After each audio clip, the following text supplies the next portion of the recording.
Guy walks in a bar and he sits down at the bar and he's kind of looking over here, and the bartender, he kind of walks over to him and he says, "Steve," he says, "is he kind of down?" He goes, "Yeah," he says, "I'm kind of pissed off." The bartender said, "Well, what happened?" He said, "Well, he said, I was in here the other night." He said, "And this really nice looking girl next to me."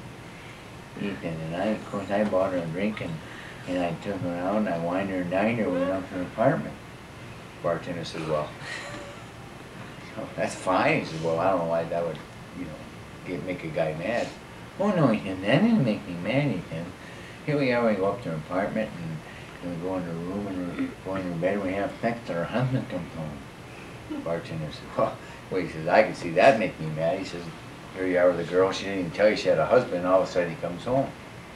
"No," he said, no, he said, "that didn't make me mad." He said, "Her husband comes home and I'm trying to find a place to hide, so I can't go in the closet and I can't go to the bed, I gotta jump out the window." So I jump out the window and there I am hanging there. The bartender said, "Well," he says, "well, yeah," he says, there you go." He said, "That would really make me mad to jump out like that." "No," he said, no, that didn't make me mad." He said, "There I am hanging out the window. Her husband comes home, he's all drunk down. He gets sick. He don't go in the bathroom. He opens up the window and he pukes all over my face." Bartender says, "Oh my God," he said, "he threw up all over your face." He said, "That would really make me mad." "No," he said, no. He said, "That didn't really make me mad." He said, "There I am hanging there. I got puke on my face. A little bit later, the guy's got to go to the bathroom." He said, "He don't go into the bathroom. He opens up the window and he pisses all over my face. I'm hanging there." Bartender said, "Oh my God," he said, he said, "I can't believe it."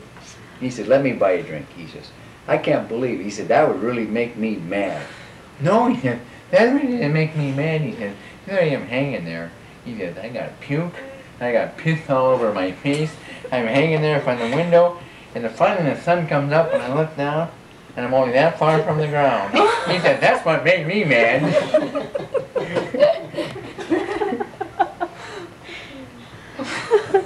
Yeah. There was a German, a Norwegian, and a Chinaman that wanted to get a job. So they went down to this coal mine place, and so they're sitting there, and the guy's interviewing them. Of course, the Norwegian comes up, and big, strong guy, and the guy's interviewing him. He says, "You're a pretty big, strong guy," he says. "We could use you here." He says, "I think I'll put you down there where you can knock some of those coals off and, push the wagons." And he goes up to the Norwegian, and the Norwegian, he's kind of tall and kind of thin and lanky, and he says, "I could probably use you too." He says, "Maybe you can go down in the mines," he says, "and, because you're thin and lanky, so you can get crevices, and put the dynamite in there and set it and stuff, so, we can blow it up and get going." Then they have this little Chinaman that's sitting there. He goes up to the Chinaman, he says, "Geez, boy, I don't know." He goes, "You're awful small." He said, I really don't think I have a job for you." The Chinaman says, "Well, come on." He says, I need a job." He says, "I got a wife, I got 12 kids. He says, I need the money." So for him, he's thinking, he's hemming and hawing. He said, "Well," he said, maybe I do have a job for you." He says, "I think I'll put you in charge of supplies." So the Chinaman, yeah, I can do that." And off he goes. Well, about a day passes, and the foreman, he's out there, of course, checking on his crew, and pretty soon he's looking around, and he didn't see that little Chinaman anywhere. Couldn't find him anywhere. Dinner, nowhere. Finally, he's looking around and goes out and checks, and nobody's ever seen a Chinaman. He thought, he's went down into the cave. He's way back in there. He's lost. So he thought, well, I got to go find him because, they're going to start dynamiting and exploding and stuff, and we got to get him out of there.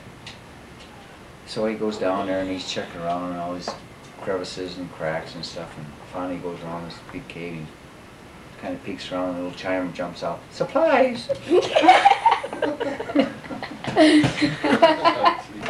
Yeah. No, it Was. I was like fire, and I Medium couldn't fire. figure Now it we're out. on greens. See, they should have paid attention to you, shouldn't they? Oh. Okay, this is on playing. Okay. Out of the screen, right? Yeah, you like my fire hydrant, let's see how you do. It wasn't a fire hydrant, that was the dog. Here's a little bit. Yeah. Iffy. Hey, fractions. Time.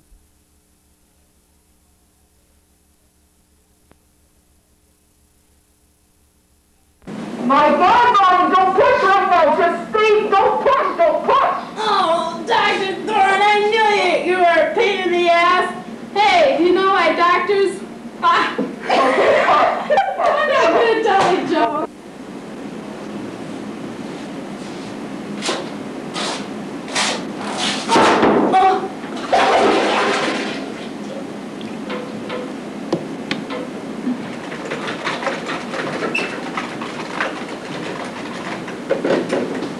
Jesus, goddamn District 6. What are they called? Manager.